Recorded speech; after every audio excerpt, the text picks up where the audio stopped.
Good morning, welcome to news analysis. నేను జ్యోత్స్న. డిస్కషన్లోకి వెళ్లే కన్నా ముందు వివిధ పత్రికల్లో వచ్చిన వార్తా కథనాలను ఒకసారి చూద్దాం. తెలంగాణ వార్తా పేపర్స్ చూసినట్లయితే ముందుగా ఈనాడు బ్యానర్ ఐటంగా ఈనాడులో ఉప ఎన్నికలు రావు అన్న సీఎం రేవంత్ రెడ్డి మాటలను హైలైట్ చేస్తూ కథనాన్ని ఇచ్చారు. నిన్న శాసనసభలో ముఖ్యంగా ఈ పార్టీ ఫిరాయింపులకు సంబంధించి పార్టీ మారిన ఎమ్మెల్యేల విషయంలో గతంలో ఏం జరిగిందో, గత ప్రభుత్వ హయాంలో ఏం జరిగిందో అదే ఇప్పుడు జరుగుతుంది అని చెప్పేసి సీఎం రేవంత్ రెడ్డి అన్నారు. ప్రభుత్వం దృష్టి అభివృద్ధి సంక్షేమంపైనే అని స్పష్టం చేశారు. రాష్ట్ర అభివృద్ధికి బీఆర్ఎస్ అడ్డం పడుతోందని, పెట్టుబడులు రాకూడదు అనే ఉద్దేశంతో తప్పుడు ప్రచారం చేస్తోందని నిప్పులు చెరిగారు CM Revanth Reddy. Online betting యాప్లపై స్పెషల్ ఇన్వెస్టిగేషన్ టీం ఏర్పాటు, శిక్ష పెంచేలా చట్ట సవరణ, మా దృష్టి మొత్తం అభివృద్ధి సంక్షేమంపైనే, వ్యసనాలకు తెలంగాణలో తావు లేదు అంటున్నారు సీఎం రేవంత్ రెడ్డి. ఇక నిన్న అసెంబ్లీలోనే ముఖ్యంగా మాజీ మంత్రి ఎమ్మెల్యే కె తారక రామారావు బుధవారం శాసనసభలో చేసిన కమిషన్ వ్యాఖ్యలు దుమారం రేపాయని చెప్పొచ్చు. కేటీఆర్ వ్యాఖ్యలను ఖండిస్తూ కాంగ్రెస్ సభ్యులు సభలో ఆందోళన చేశారు. ఒళ్లు దగ్గర పెట్టుకుని మాట్లాడాలని ఉప ముఖ్యమంత్రి భట్టి విక్రమార్క అనడంతో సభలో మరింత ఉద్రిక్తత తలెత్తింది. కమిషన్ల ఆరోపణలపై భట్టి ఆగ్రహం, ఒళ్లు దగ్గర పెట్టుకుని మాట్లాడాలంటూ వ్యాఖ్య, సభ నుంచి వాకౌట్ చేసిన బీఆర్ఎస్. ఇక రైట్ సైడ్ పైన టాప్ లోనే మహిళల దుస్తులు లాగడం, ఛాతి భాగాన్ని తాకడం అత్యాచార నేరం కిందకు రాదని బలవంత పెట్టడం లేదా వివస్త్రను చేసే యత్నంగానే పరిగణించాలన్న అలహాబాద్ హైకోర్టు జడ్జి తీర్పులోని వ్యాఖ్యలపై సర్వోన్నత న్యాయస్థానం స్టే విధించింది. అది అమానవీయ క్రూరమైన అభిప్రాయాన్ని వ్యక్తం చేసింది సుప్రీంకోర్టు. అత్యాచార నేరంపై అలహాబాద్ హైకోర్టు తీర్పును సర్వోన్నత న్యాయస్థానం తప్పుపట్టింది. న్యాయమూర్తి వివాదాస్పద వ్యాఖ్యలపై స్టే కూడా ఇచ్చినట్టుగా తెలుస్తోంది. నీరు పారలేదు అంటూ 5వ వంతు కూడా అందుబాటులోకి రాని ఆయకట్టు, పూర్తి స్థాయిలో ఖర్చు కాని సాగునీటి నిధులు. భారత్ బ్రెజిల్లో ఓటర్ల వ్యవస్థ భేష్, ట్రంప్ ప్రశంస. అమెరికా ఎన్నికల సంస్కరణల ఉత్తర్వులపై సంతకం. ఇక కాంగ్రెస్ రుణమాఫీతో తెలంగాణలో రైతులు అటూ ఇటూ కాకుండా పోయారు. రాజ్యసభలో ఆర్థిక మంత్రి నిర్మలా సీతారామన్ ధ్వజం. కామారెడ్డి జిల్లాలో బయటకొచ్చిన 10వ తరగతి గణిత ప్రశ్నలు. సామాజిక మాధ్యమాల్లో వ్యాప్తి చేసిన 7గురి అరెస్ట్. ఇవన్నీ న్యూస్ రీల్స్ లో మీరు చూడొచ్చు. ఇక బతికి సాధించాలి బ్రో అంటూ పిల్లలు చాలా బాగా చదవాలి, గొప్ప విజయాలు సాధించాలని కళ్ళు కంటుంటారు తల్లిదండ్రులు. కానీ ఆ చిన్నారులు అర్ధాంతరంగా ఆత్మహత్యలకు పాల్పడితే, చిన్న చిన్న సమస్యలకే తనువు చాలిస్తే ఆ కన్నవారి ఆవేదనకు అంతుండదు. ఈ తరహా ఘటనలు దేశవ్యాప్తంగా పెరుగుతున్నాయి అని చెప్పేసి నేషనల్ క్రైమ్ రికార్డ్స్ బ్యూరో నివేదిక ఇచ్చింది.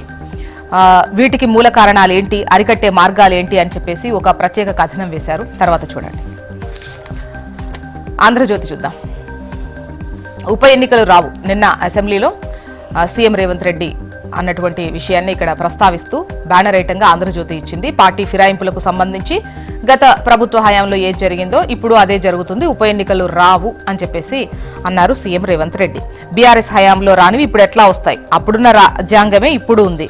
బెట్టింగ్ యాప్లు, ఆన్లైన్ గేములపై కఠిన చర్యలు, వాటి నిరోధానికి స్పెషల్ ఇన్వెస్టిగేషన్ టీం, వాటిని నిర్వహించినా ప్రచారం చేసినా ఉపేక్షించం. కేటీఆర్ హరీష్ల దుష్ప్రచారం, పెట్టుబడులను అడ్డుకునేందుకు యత్నిస్తున్నారు.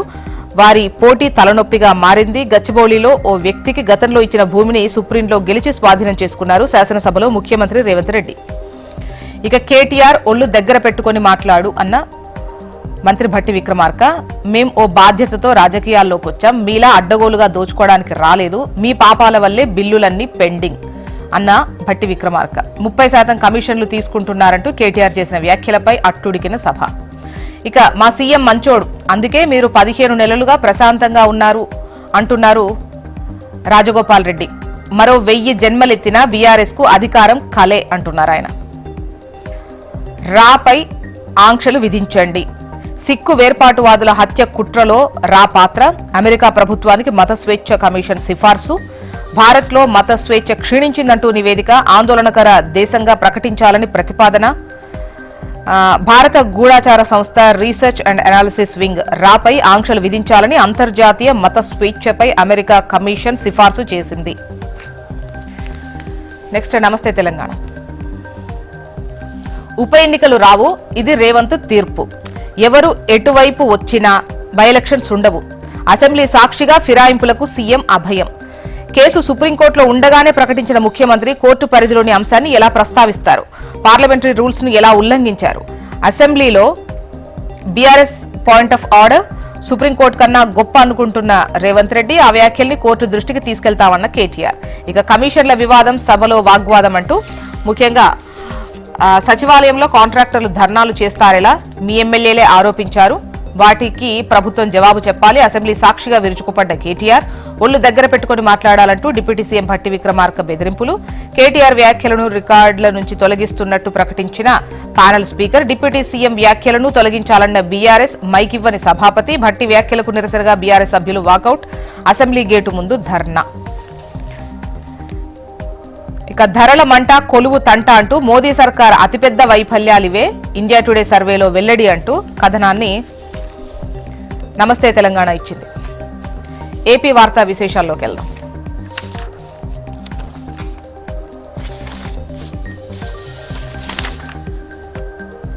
రైతులకు ఉచితంగా సూక్ష్మ పోషకాలు అంటూ బ్యానర్ ఐటమ్ను చూడొచ్చు.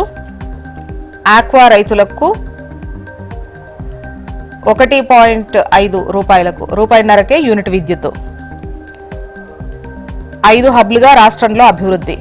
కర్నూలు జిల్లాపై ప్రత్యేక శ్రద్ధ. నవంబర్లో సత్యసాయి శత జయంతి వేడుకలు నిర్వహిద్దాం. కలెక్టర్ల సదస్సులో సీఎం చంద్రబాబు. ఇక నేతన్నకు తీపి కబురు అంటూ వారి ఇళ్లకు నెలకు 200 యూనిట్ల చొప్పున ఉచిత విద్యుత్. పవర్ లూమ్లకు 500 యూనిట్ల వరకు ఉచితం. అంతకు మించి వాడినా రాయితీ నష్టపోకుండా నిబంధన ఉంటుంది. మరోవైపు అమానవీయ క్రూర అభిప్రాయం అంటూ ఏదైతే అత్యాచార నేరానికి సంబంధించి అలహాబాద్ హైకోర్టు తీర్పుకు సంబంధించి సర్వోన్నత న్యాయస్థానం చెప్పిన అభ్యంతరాన్ని, అదేవిధంగా స్టే ఇచ్చినటువంటి విషయాన్ని, ఆ అభిప్రాయం అనేది అమానవీయమైనటువంటి అభిప్రాయం అని చెప్పేసి నిన్న సుప్రీం వ్యాఖ్యానించింది. స్టే కూడా ఇచ్చింది ఆ వ్యాఖ్యలకు సంబంధించి. So next Andhrajyothy. ఏం చేశారు, ఏం చేస్తారు, మీ కథలు మీ భావాలతో పని లేదు. మెదడుకు పదును పెట్టండి, విజ్ఞాన ప్రదర్శన చెయ్యొద్దు. 40 ఏళ్లుగా ఉపన్యాసాలు వింటున్నా.